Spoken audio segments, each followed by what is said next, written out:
Question number first है 2022 का। NEET में पूछा गया है given below are the two statements. Statement one क्या है? Mendel studied 7 pairs of contrasting traits in a pea plants and propose the laws of inheritance. ठीक है, ये सही स्टेटमेंट है। दूसरा स्टेटमेंट क्या है? इन्होंने बोला 7 characters examine by Mendel in his experiment on P plants वर। अब ये कौन कौन से कैरेक्टर यहाँ पे थे उसके बारे में इन्होंने रिटन किया, यहाँ प्रिंटेड है। Seed shape and seed colour, ठीक है। Flower colour, pot shape and pot colour, flower position and stem height. तो सही है, यही सातों कैरेक्टर्स या जिनको हम लोग टोटल 7 पेयर्स ऑफ ट्रेड्स कहते हैं, उनको उन्होंने एग्जामिन किया था। तो स्टेटमेंट फर्स्ट और स्टेटमेंट सेकंड दोनों ही सही है यहाँ पर।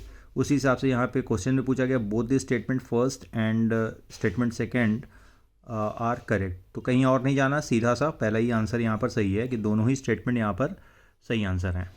अब नेक्स्ट क्वेश्चन पर आते हैं जो 2022 का ही है, क्योंकि अभी 2022 को ही हम लोग यहाँ पर डिस्कस कर रहे हैं और इसके बाद फिर 2021 के क्वेश्चंस को हम लोग और 2020 के क्वेश्चंस को, लगभग 3-4 साल के क्वेश्चन 2023 का मैंने पहले ही अपलोड किया हुआ है। फिर से स्टेटमेंट है given below are two statements, one is labelled as assertion और दूसरा जो है उसको हम लोग रीज़न यहाँ पर मानते हैं। असर्शन क्या इन्होंने दिया? Mendel's law of independent assortment does not hold good for the genes that are located closely on the same chromosome. Okay, अगर आसपास ही पाए जा रहे हैं जीन तो वहाँ पर क्या होगा? लिंकेज होगा। जहाँ पे लिंकेज होगा वहाँ पे क्रॉसिंग ओवर नहीं होगा। क्रॉसिंग ओवर नहीं होगा तो सेग्रीगेशन नहीं होगा, मतलब लॉ ऑफ इंडिपेंडेंट असॉर्टमेंट वहाँ पर एप्लीकेबल नहीं हो पाएगा। ठीक है, ध्यान रखिएगा, लिंकेज जो है वो एक्सेप्शन है इस लॉ का, लॉ ऑफ इंडिपेंडेंट असॉर्टमेंट। दूसरा इन्होंने स्टेटमेंट क्या बोला है? Closely located genes assort independently. ठीक है, अब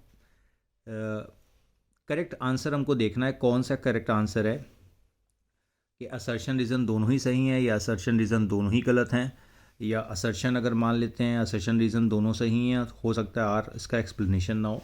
तो सही आंसर यहाँ पर हमको जो लगता है 54 का सी है कि A is correct, but reason जो है, यानी कि असर्शन तो सही है बट रीज़न जो है वो सही नहीं है। ठीक है, कि अगर जीन क्लोजली लोकेटेड होंगे, एक दूसरे के आसपास होंगे, तो वो असॉर्ट नहीं कर पाएगा। असॉर्ट का मतलब सेपरेट नहीं कर पाएंगे, वहाँ लिंकेज होने के चांसेस होंगे। राइट, तो सही आंसर यहाँ पे सी वाला होगा कि statement first is correct, assertion सही है लेकिन जो रीज़न दिया हुआ है वो सही नहीं है। तो 2022 का ये क्वेश्चन हो गया। अब नेक्स्ट आते हैं 2022 के अगले क्वेश्चन पे। क्वेश्चन है the recombination frequency between the genes A and C is 5%, B and C is 15%, B and D is 9%, A and B is 20%, C and D is 24%, and A and D is 29%. What will be the sequence of the genes on a linear chromosome? तो आपको यहाँ पे एक distance के through, मतलब chromosomes पे सबका अलग अलग डिस्टेंस लिख लेना है और उसके बाद से यहाँ पे सिंपल आंसर आपको मिल जाएगा। हम यहाँ पे सीधे आंसर आपको बता देते हैं कि आंसर कौन सा होगा।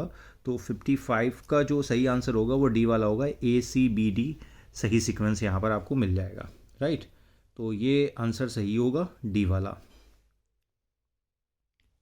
अगला क्वेश्चन देखते हैं जो 6 डिटर्मिनेशन से है 2022 का।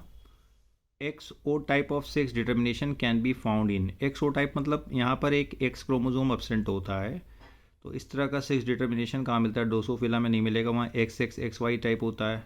बर्ड्स में ZZZW टाइप होता है, मंकीज़ में XXXY टाइप होगा, है ना। बचा क्या? Grasshopper. तो grasshopper is the example of XO type of 6 determination. XXXX, ध्यान दीजिएगा, फिर से मैं बोल रहा हूँ, XXXO टाइप का होता है। तो यहाँ पे XO दिया तो इसी से आप पहचान जाइए, grass hopper is the right answer. तो ये इतने क्वेश्चन थे जो principle of inheritance and variation से पूछे गए थे 2022 में।